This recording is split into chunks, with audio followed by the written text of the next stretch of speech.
जय जिनेन्द्र। नमो अरिहन्ताणं नमो सिद्धाणं नमो आयर्याणं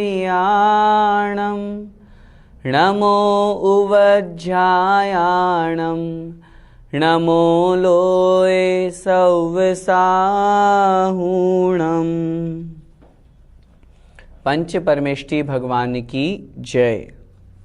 संत शिरोमणि आचार्य भगवान 108 श्री विद्यासागर जी महाराज जी के मंगल आशीर्वाद से तथा परम पूज्य गुरुवर मुनि पुंगव 108 श्री सुधा सागर जी महाराज जी के मंगलमयी प्रेरणा से और आदरणीय रतनलाल जी बेनाड़ा साहब बड़े पंडित जी के मार्ग निर्देशन में मैं किरण प्रकाश जैन, व्याख्याता श्री दिगंबर जैन श्रवण संस्कृति संस्थान सांगानेर से आपको यह स्वाध्याय पाठ्यक्रम में कक्षा पढ़ा रहा हूँ।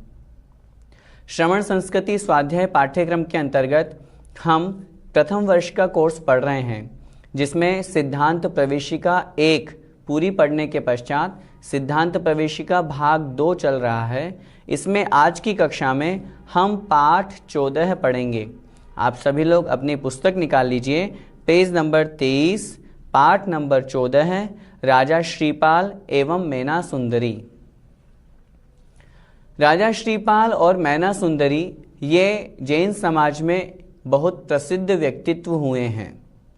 लगभग जो जैन समाज के अंगों से जुड़े हुए हैं, मंदिरों से जुड़े हुए हैं, विधान आदि में आते हैं, मंदिर में कथा आदि सुनते सुनाते हैं, उनको इन दोनों का नाम पता ही होगा। राजा श्रीपाल और मैना सुंदरी का जीवन चरित्र आज इस पाठ में, इस कक्षा में हम पढ़ेंगे। उन दोनों के जीवन में ऐसी क्या घटना घटी कि आज हमारे लिए वो आदर्श बन गए। इस कहानी में राजा श्रीपाल कौन थे, उनकी क्या विशेषता थी, मैना सुंदरी कौन थी, उनकी क्या विशेषता थी, उन्होंने अपने जीवन में क्या किया, गृहस्थ में रहकर के भी किस तरह धर्म का पालन किया, किस तरह सुखपूर्वक जीवन बिताया, उसके बारे में हम समझेंगे। आइए पढ़ते हैं। चंपापुर के राजा का नाम अरिदमन और रानी का नाम कुंद प्रभा था। रानी कुंद प्रभा कुंद पुष्प के समान लावण्यमयी, गुण और शील में अद्वितीय थी। कुंद पुष्प सफेद रंग का होता है जो बड़ा सुंदर होता है, उसी पुष्प के समान वह रानी थी। रानी कुंद प्रभा के अत्यंत धीर, वीर, उदार वेत्ता, दान परायण, दीन वत्सल, धर्म प्रिय पुत्र रत्न हुआ। ये सब उस पुत्र की विशेषताएं थी। जब वह पुत्र 1 महीने का हो गया, तब एक दिन उसके माता पिता अत्यंत उत्साह एवं समारोह के साथ उसे जिन मंदिर ले गए और देव पूजन की। यहाँ पर 30 दिन का लिखा, 1 माह का लिखा, कहीं कहीं पर 45 दिन का भी लिखा मिलता है। जन्म के पश्चात जिन मंदिर लेकर गए, बड़े भक्तिभाव से जिन पूजन की। गुरु उपदेश के पश्चात निमित्त ज्ञानी गुरु के अनुसार उस बालक का नाम श्रीपाल रख दिया। जो पुत्र उत्पन्न हुआ था उसका नाम रखा श्रीपाल। 8 वर्ष बाद श्रीपाल का मौली बंधन एवं उपनयन संस्कार कर दिया गया, अर्थात यज्ञोपवीत पहनाकर उसे पंच अणुव्रत बतला दिए गए। हमें यहाँ पर यह भी समझना है, जब हमारे घर में भी किसी बालक का जन्म हो अथवा किसी बालिका का जन्म हो, उस समय हमें क्या करना चाहिए, कब जैन बनते हैं, किस प्रकार उनमें जैनियों के संस्कार डाले जाते हैं। जन्म के उपरांत 45 दिन बाद उसे जिन मंदिर लेकर जाएं, वह माता स्वयं जाए, अपने पुत्र को, अपनी पुत्री को वहाँ लेकर जाएं, भगवान जिनेन्द्र देव के दर्शन कराएं और बड़े ठाट बाट से जिन पूजन करें। वहाँ पर उसके कान में नमोकार मंत्र सुनाएं।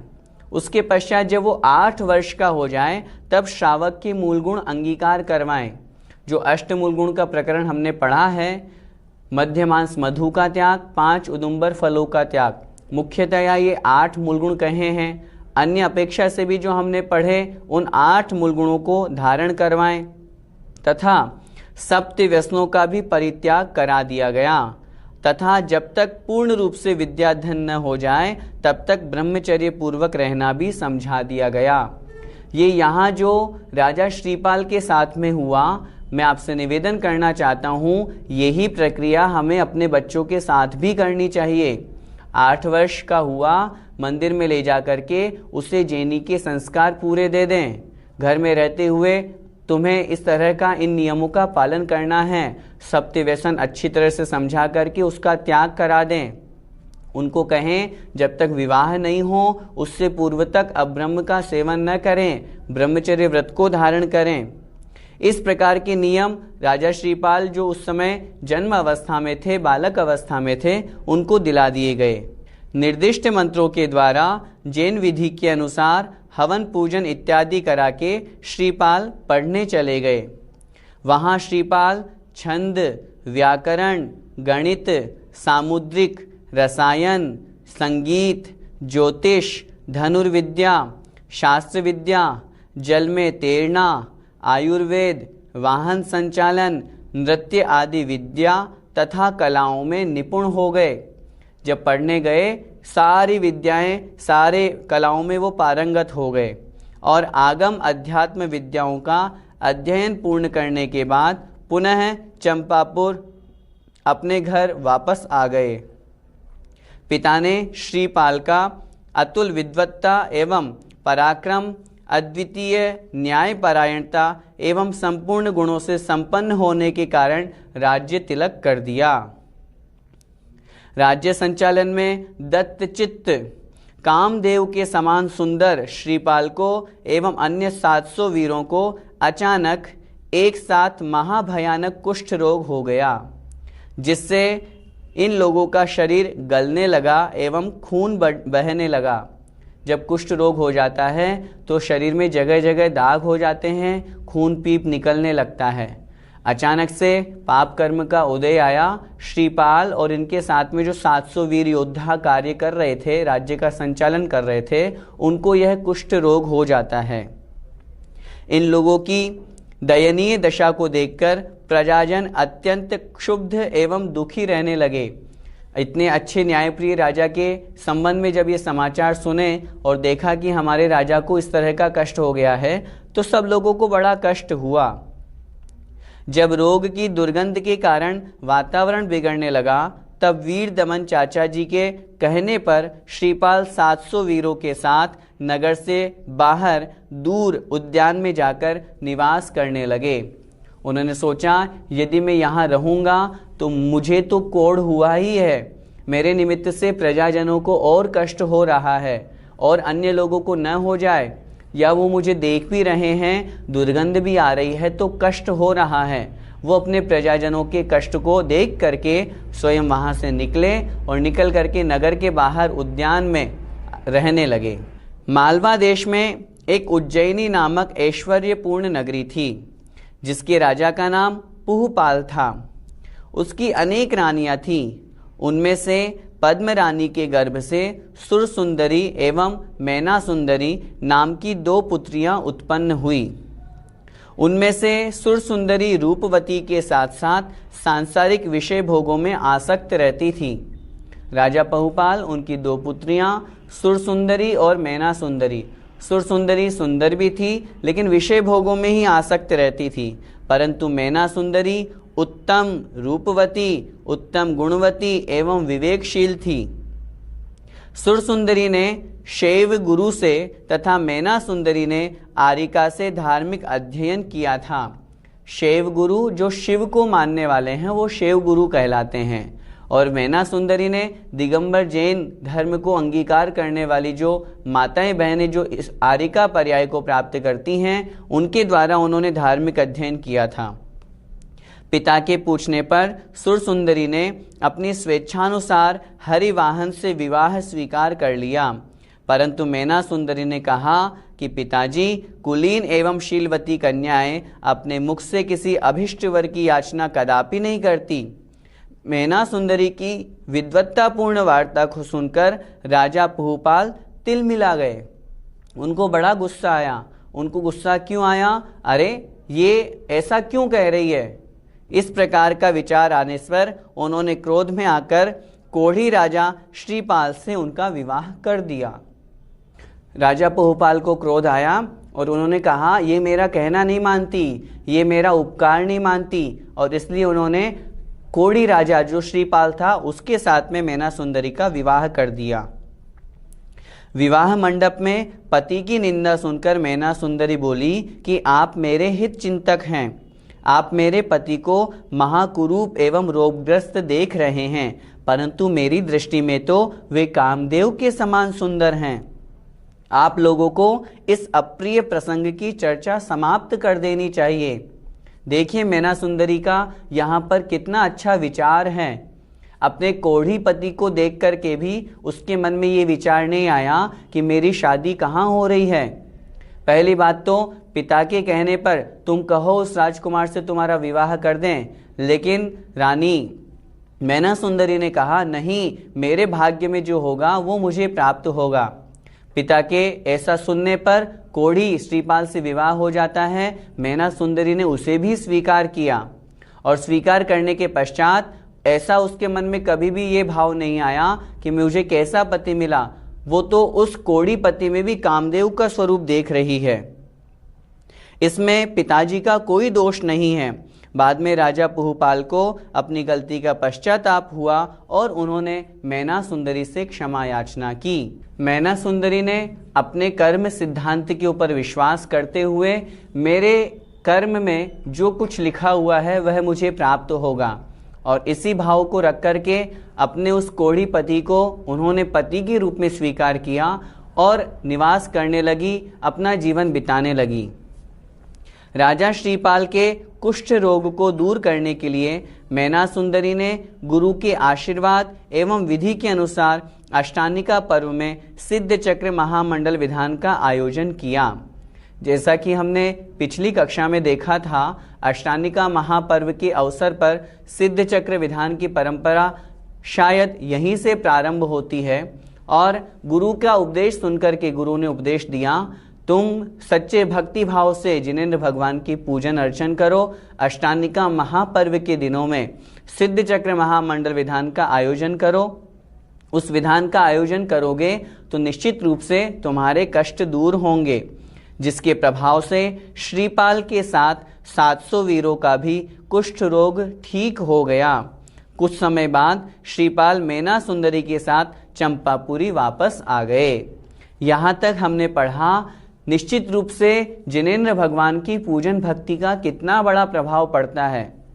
मैं हमेशा कहा करता हूँ, जिनेंद्र भगवान ही हमारे सच्चे जिनेंद्र भगवान हैं, सच्चे देव हैं। उन्हें छोड़ करके हमें अन्यत्र कहीं नहीं जाना चाहिए। जब हमें परम सौभाग्य से ऐसे वीतरागी जिनेंद्र भगवान मिले हैं, तो हम व्यर्थ में ही अन्य कुदेवी देवताओं में क्यों भटकते रहते हैं? वहां जाने की क्या आवश्यकता है? देखिए ना, कितना बड़ा चमत्कार हुआ। जो कोढ़ी पति था, कोढ़ी पति के साथ में जो 700 उसके जो साथी थे वो भी कोढ़ी थे, लेकिन जिनेंद्र भगवान की भक्ति का कितना बड़ा प्रभाव हुआ। सिद्ध चक्र महामंडल विधान का कितना बड़ा प्रभाव हुआ। जिनेंद्र भगवान की भक्ति की, और अष्टानिका महापर्व के शुभ शाश्वत पर्व के दिनों में जब यह भक्ति की गई, तो श्रीपाल के साथ में अन्य सारे वीरों का, 700 समस्त योद्धाओं का वह कुष्ठ रोग दूर हो गया।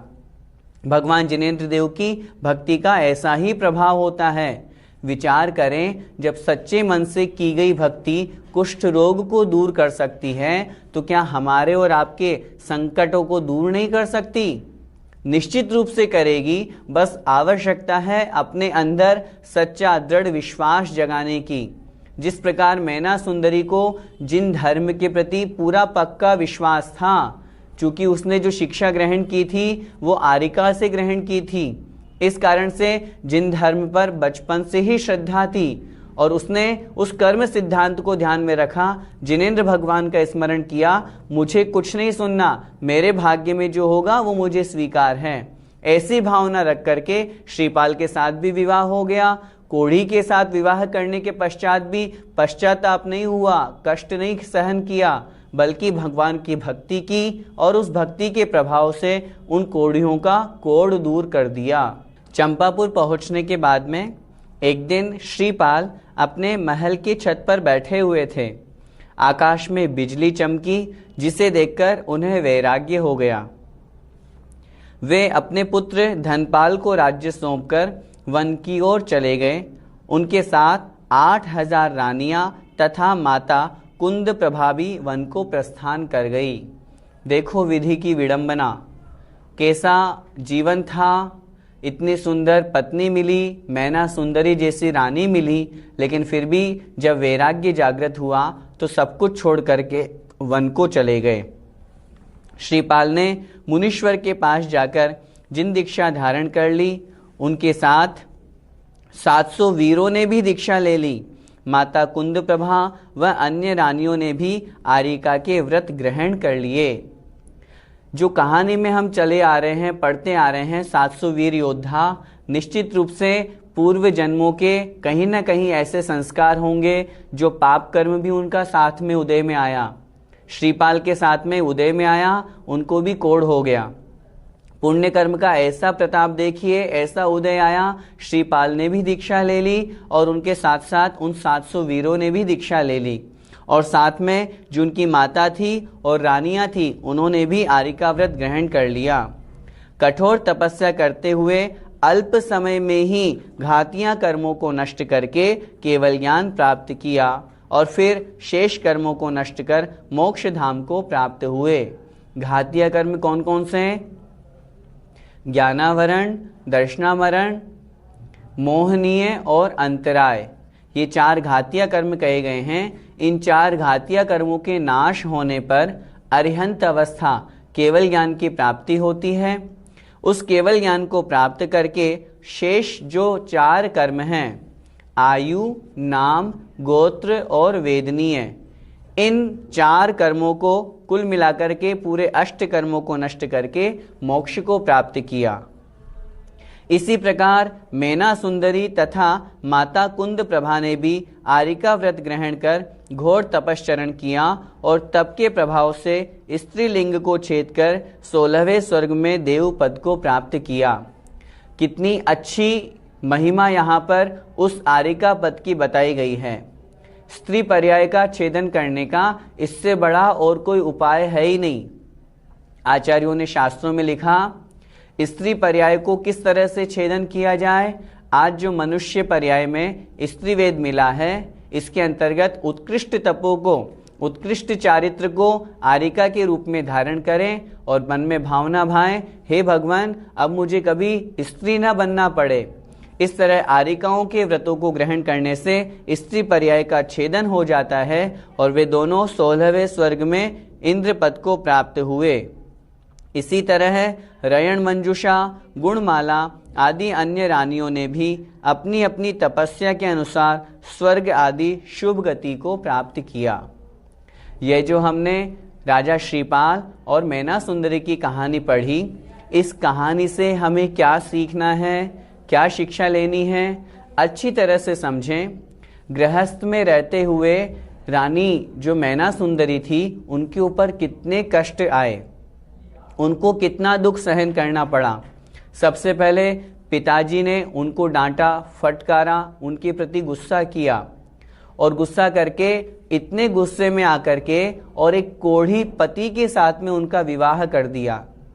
तब भी मैना सुंदरी ने उफ तक नहीं की। मन में उनके ये विकल्प भी नहीं आया कि मैं कोढ़ी पति के साथ में कैसे रहूंगी। जिनके शरीर से कोढ़ निकल रहा हो, खून पीप बह रही हो, दुर्गंध आ रही हो, ऐसे पति के साथ में भी उन्होंने विवाह करना स्वीकार किया। कारण कर्म सिद्धांत पर विश्वास करके मुझे जो मिल रहा है मेरे कर्मों का फल है, मैंने कर्म किए होंगे ऐसे, इस कारण से आज मुझे ये पति के रूप में मिल रहे हैं। निश्चित रूप से उस कर्म सिद्धांत को मुझे आज नहीं तो कल भोगना ही पड़ेगा, कर्म का फल तो मुझे भोगना ही पड़ेगा। ऐसा विचार करके मैना सुंदरी ने श्रीपाल को अपने पति के रूप में स्वीकार किया। पति के रूप में स्वीकार करने के बावजूद भी उसके पश्चात भी जगह जगह भटकते रहे। संयोग से पुण्य कर्म का निमित्त मिला, मुनि महाराज के दर्शन किए। मुनि महाराज के आशीर्वाद से अष्टांगिका महापर्व के शुभ अवसर पर सिद्ध चक्र विधान किया और विधान के प्रभाव से, भगवान की भक्ति के प्रभाव से अपने पति का तो कुष्ठ रोग दूर हुआ ही, साथ में जो 700 अन्य वीर योद्धा थे उनका भी कुष्ठ रोग दूर हो गया। भगवान की भक्ति का बड़ा प्रभाव है। इस पाठ से हमें यह भी सीखना है, जो सच्चे दिल से निस्वार्थ भाव से भगवान की भक्ति करता है, पूजन करता है, अभिषेक करता है, वह निश्चित रूप से पुण्य कर्म का आश्रय तो करता ही करता है। आचार्यों ने लिखा, उसके पाप कर्म की निर्जरा भी होती है। इसलिए हमें प्रतिदिन जिनेंद्र भगवान का अभिषेक पूर्वक पूजन करना ही चाहिए। जो पुरुष पर्याय में हैं बड़े सौभाग्यशाली हैं, आज पुरुष पर्याय को प्राप्त हुए हैं। हमें प्रतिदिन जिनेंद्र भगवान का अभिषेक पूर्वक पूजन करना चाहिए। जो स्त्री पर्याय में माताएं बहनें हैं वो भगवान के प्रति भावना भाएं, भगवान मैं आज तो आपके अभिषेक करने योग्य नहीं हूँ, लेकिन मैं आपके समक्ष प्रार्थना करती हूँ मेरी इस पर्याय का आप छेदन करें और मुझे इंद्र पद बने, देव पद मिले अथवा पुरुष पर्याय मिले, जिससे मैं आपके चरणों का स्पर्श करके आपका अभिषेक कर सकूं। और इस भावना के साथ में भगवान जिनेंद्र देव की प्रतिदिन पूजन करें। यदि ऐसा करेंगे तो हमारे जीवन में भी पुण्य का आश्रय होगा और जो हमारे दुख संकट हैं उनका निवारण होगा। धीरे धीरे इस प्रकार श्रावक के व्रतों को ग्रहण करके, जिस प्रकार मैना सुंदरी ने और श्रीपाल ने अपने जीवन का लक्ष्य जो मुनि और आरिका का बनाया था, हम भी अपने जीवन का लक्ष्य वैसा ही बनाएं। यही मान करके चले हमारा अंत में समाधि पूर्वक मरण हो। पुरुष लोग सोचें जिनेंद्र भगवान के चरणों में, गुरु के चरणों में मुनि अवस्था को धारण करके हम अंत में इस शरीर को छोड़ें। माताएं बहनें सोचे मुझे अपने इस मनुष्य पर्याय को सफल करना है तो आरिका व्रतों को ग्रहण करके फिर इस शरीर को छोड़ना है। आज नहीं तो कल निश्चित रूप से यदि हम इस तरह मुनि आरिका पद को ग्रहण करके मरण को प्राप्त करेंगे तो निश्चित रूप से मोक्ष पद को एक न एक दिन प्राप्त करेंगे ही करेंगे। और जब तक गृहस्थ में हैं तब तक शांत भाव से सभी दुखों को सहन करते रहें। अरे जितने कष्ट मैना सुंदरी पे आए उतने में से कुछ भी नहीं है हमारे और आपके कष्ट, तो ये तो बहुत छोटे मोटे हैं, हम इन्हीं में घबरा जाते हैं। नहीं, हमें उन्हें शांत भाव से सहन करना चाहिए, कर्म सिद्धांत को समझना चाहिए। कर्म हमने किए, फल हमें भोगने पड़ेंगे, ऐसा विचार करके शांत भाव से कर्मों को सहन करेंगे तो जिसके निमित्त से हमें गुस्सा आ रहा है वो क्रोध नहीं आएगा और नवीन कर्म नहीं बंधेगा। यदि ऐसा विचार करेंगे तो हमारा यह जीवन शांति पूर्वक, सुख पूर्वक भगवान की भक्ति में लगेगा। और निश्चित रूप से जब हम पुण्य कर्म का आश्रय करेंगे तो पाप कर्मों की निर्जरा होगी और हम मोक्ष मार्ग की ओर अग्रसर होंगे। हम सभी उस मार्ग पर चलें, इसी मंगलमय भावना के साथ। सादर जय जिनेंद्र।